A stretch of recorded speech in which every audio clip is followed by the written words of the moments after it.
napakarami ko na pong napuntahan. So galing na po tayo ng Bureau of Custom, galing na rin tayo ng Malacanang, galing na rin tayo ng DMW, pati din po yung sa isang kongresista natin at akin din po pinuntahan yung Congress. Until yung pinaka-last na ito, nitong taon na to, lumapit na po ako sa Senado. So nagpasa tayo ng mga letter sa 6 na senador. Tanging isa lang po yung nagbigay ng update sa akin, naglabas ng resolution, si Senator Lito Lapid noong March 5. Pero nalungkot kami dahil 4 na buwan na po ngayon, until now, wala pa rin pong investigasyon. Ang pagkakaalam kasi namin, pagkakaalam ko din, paglabas ng resolution, dapat ang kasunod niyan, investigasyon. Pero until now, wala pa rin pong investigasyon na nangyayari. Gaano ho ba karami, Sir Jeffrey, yung mga nawawalang mga balikbayan boxes? At ngayong panahon lang ba ito ninyo nararanasan ng mga OFW?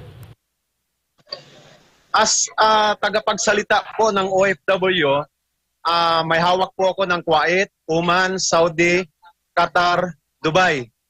So ang nangyayari kasi ngayon, itong dalawang cargo na to, yung cargo company sa abroad at yung local forwarder dito sa Pilipinas, inaabandona na lang po yung container na galing abroad sa Bureau of Custom. So they were declared the abandon, and then si Custom naman, pag na-declare ng abandon, ihilira yan sa auction. Pagdating sa auction, kaya I hate sa auction, ayaw ko ng auction, dahil ang nangyayari kasi, pag in-auction yan, si OFW ang nagsasakripisyo. Kagaya ngayon, may lumalabas ngayon, 4,000 bawat isang box. Paano kung 4 yung box mo? Di 16,000. Sakripisyo, double kill po ang nangyayari sa mga OFW. Maawa naman po kayo sa aming mga tinatawag na mga hero. Sana naman po, simulan nyo na po yung investigasyon. Ngayon, sa tanggapan ni Senator Wing, kasi siya yung Wing Gatchalian, siya ngayon yung may hawak sa OFW. Dapat simulan na po yung investigasyon dahil kailangan namin investigasyon. Hindi namin kailangan ng auction. Dahil pag yan in-auction, pag nilabas ng kahit sino yan, obligado silang maningil sa OFW ng per box. Maawa naman po sila sa OFW. Opo, Sir Jeffrey, maging particular po tayo. Anong lugar ho ba na nanggaling yung mga OFW natin na madalas marami pong mga reklamo na nawawalang mga balikbayan boxes? Pinakamarami ko pong hawak, Kuwait. Sumunod po, Oman. Sumunod po, Saudi at Dubai. At itong reklamo po ninyo, sinubukan nyo na po bang isang guni doon sa mga kinatawan din ng mga OFW para matulungan po kayo dito sa problema po ng mga kababayan natin? Actually, ilang beses na rin akong pabalik-balik sa DMW. Wala rin pong action. Kaya napilitan na po akong gumawa ng letter para sa Senado para maglabas sana ng resolution para magkaroon ng investigasyon. Kasi ang nakikita kong solusyon dito, investigasyon lang.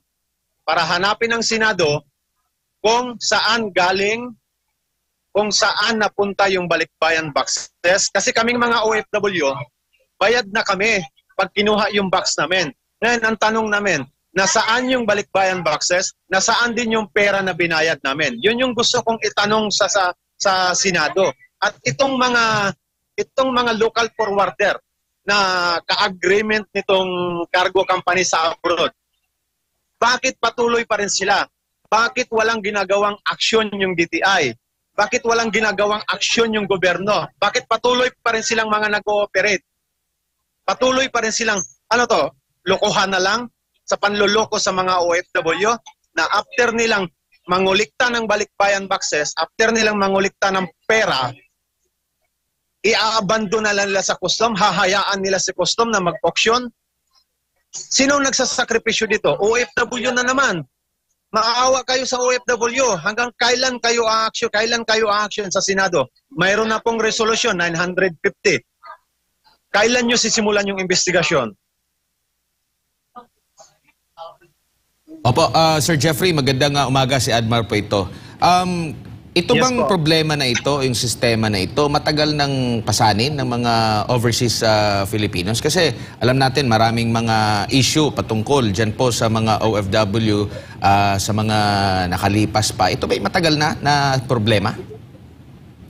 Yeah, Sir Admar, actually, nung umuwi ako ng 2023 last year, so may lumapit sa akin na isa, dalawa.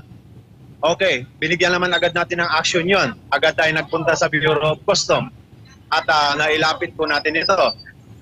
Hanggang sa dumami na ng dumami, hindi ko na lang nalalaman na sobrang na napakarami. I have 30 chat box po. Ganun po karami yung ngayon ang nagiging problema ngayon sa balikbayan boxes.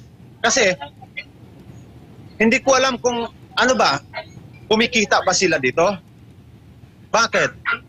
After they are collecting the money sa abroad, after they are collecting the balikbayan boxes, pagdating dito at na-auction yan, pag sila nakakuha ng auction na yan, ngayon po ang lumalabas ngayon, mayroong 500 per box, mayroong 1,500 per box, mayroong 2,000 per box, at ang mabigat ngayon, yung 4,000 pesos bawat isa. So paano kung apat yung box mo? 16,000. Saan mo palalabasin ang 16,000 si OFW? Eh magkakano lang ang mga sahod ng mga yan? Maawa sana, please. Investigasyon lang po ang nakikita ko na solusyon dito. Kaya Sir Admar, hingi na rin ako ng sana sa ating kaalyado sa Senado, mayroon pa naman tayo natitirang mga sa Senado, sa ating mahal na Senator Bongo, mahal na Senator Bato de la Rosa, tulungan naman po nila ako para masimulan na po itong investigasyon. Kasi hindi ko alam kung bakit ayaw nilang simulan ng investigasyon. Nung nilabas yung resolution ng March 5, 4 na buwan na pong mahigit, wala pong investigasyon nangyayari. Bakit? Natatakot po ba sila? May kinatatakutan ba sila? Malapit na po yung eleksyon, 2025. Ano pa pong hinihintay natin? Saka sila kikilos pagka-eleksyon na? Itong mga forwarder po, yung mismong magdadala ng mga balikbayan boxes, natukoy din po ba? Kumbaga, tingin nyo may pananagutan na din doon sa mga pangyayari? Parang naging maagap ba ang Bureau of Customs na sila ay madisiplina or nandun mismo ang problema sa Bureau of Customs? Kasi kung meron din naman tayo nakakapanayam ng mga overseas Filipinos na nagiging successful naman yung kanilang pagpapadala po ng mga balikbayan boxes dito po sa Pilipinas. Ako si Redmart, dekada po akong OFW, wala naman po naging problema sa akin nung nagpadala ako ng mga balikbayan boxes. Doon sa pananagutan, yes. Bakit? Yung cargo company sa abroad at yung local forwarder, silang dalawa po ang naka-agreement na nakamanipisto mismo sa DTI. So it means sila po mismo yung nakasulat doon according doon sa manipisto ng legal papers o katunayan sa DTI na sila yung nakasulat doon. So dapat malaki po ang pananagutan.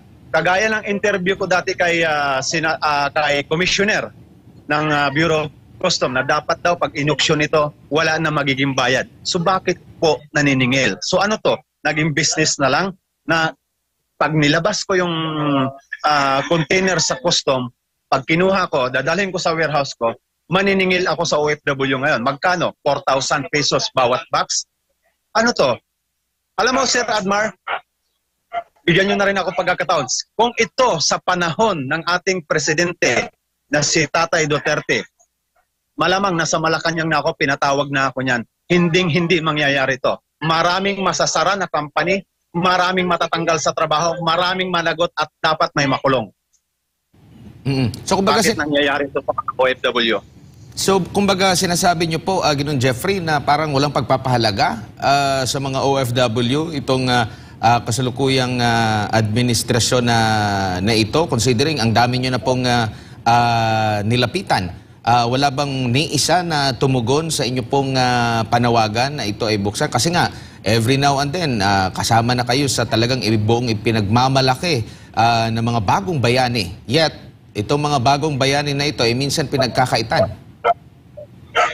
Sir Admar, sa totoo lang, sa dami ko na pong sakripisyo, wala akong nakikita pang aksyon ng gobyerno. Akala ko ba mahal niyo yung mga OFW? Akala ko ba na kami yung mga bagong mga bayani? Kung isa lang ako na nakaupo dyan, matagal na pong tapos to. Marami na pong natanggalan ng lisensya, marami na pong nakulong, marami na pong mga nagbayad. Kasi, ano na to eh, yung hindi ko malaman kung ano ba to, panluloko na ba ito eh. Dahil, ang kinakatwiran kasi namin dito, nung kinulikta mo yung balikbayan boxes, kasama pera. Ngayon, yung balikbayan boxes, nasa custom. Nasaan yung pera? Eh, ang daming OFW ang na kuliktahan ng pera para dun sa bayad ng balikbayan boxes. Nasaan yung pera? Yun yung pinapanawagan ko eh. Kaya gusto ko magkaroon talaga ng investigasyon. Nasaan yung pera? Ilabas niyo yung pera. Ibayad niyo sa custom para mailabas yung container na yan, ma-deliver sa OFW ng libre. Bakit ngayon naniningil kayo? Mayroong 500, mayroong 1,000, mayroong 1,500, mayroong 2,000, mayroong 4,000. Ano to? Ano tawag nyo dito? Opo. So kumbaga bayad na lahat, 'di ba? Ang pagpapadala Yes, po. ng Kami overseas Filipinos. Kumbaga, siya nang nag-shoulder, Yes. siya nang ang gumastos para sa balikbayan box na yan ay papadala sa kanyang mga kamag-anak kasi alam naman natin sa kultura ng mga Pilipino parang mas may express nila yung kanilang pagmamahal, pag-ibig sa kanilang mga kamag-anak dito sa pamamagitan ng mga balikbayan boxes instead na magpadala ng pera. So gumastos sila para doon, pinupuno nila yan every now and then sa loob ng isang taon kanilang nilalagay yung mga pampasalubong dyan eh. Tapos isahang pagpapadala, sila pa yung gumastos. Yet pagpunta rito, hinaharang pa, tapos gusto pa ulit na pagbayarin ulit. Kumbaga, doble na yung bayad ng mismong overseas Filipinos at hindi pa nila maibibigay doon sa mga kamag-anak nila. So, imbis na ibayad doon, dapat mag-isip na yung mga overseas Filipinos na diretso na lang, pera na lang yung ipadala diretso na wala nang mga harang na ganito, Sir Jeffrey. Tama po, Sir Admar. Actually, kami kasing mga OFW, pag tumawag kami sa cargo company sa abroad, ibibigay namin yung box namin, kasama na po yung bayad. Ganun po kami lahat ng mga OFW. At yan po, sakripisyo po naming mga OFW dahil ang isang karton na yan na malaki, pinupuno po namin yan, hindi po ng isang buwan. Pinupuno po namin yan ng isang taon, 2 taon. Ganyan po ang pagpupuno namin. Maliban na lang kung meron kaming nakikita sa mga mall na medyo mura-mura. Kaya yun, bumibili kami. Tapos unti-unti na yung maiipon hanggang sa ilalagay na namin sa box. So there is a sentimental value sa mga OFW. Tapos gaganyanin nyo lang yung OFW. Ngayon, nandiyan na yung resolution. Bakit ayaw nyo pang simulan yung investigasyon? Ano pa ba hinihintay? Hinihintay nyo na napakaraming OFW na double kill na. Mayroon pa ako isang hawak, yung gold wings. Itong gold wings, nagbayad na yung mga OFW nung kinuha yung box. Ang ginawa nitong may-ari na nasa abroad, sige po, magbigay kayo ulit. Sa kagustuhan ng mga OFW na ma-deliver na yung box nila, nagbigay ulit yung 172 OFW sa Oman, nagbigay ulit ng tag 5,000 bawat isa. Until now, yung balikbayan boxes ng mga taga Gold Wings, hindi pa rin po nakarating. Kaya hinihintay po namin ang investigasyon para mapatawag itong lahat ng mga resource person na to. Nasa akin po lahat, nakamanipisto po sa lahat ng DTI yung mga pangalan nila. Dapat po ipatawag sila.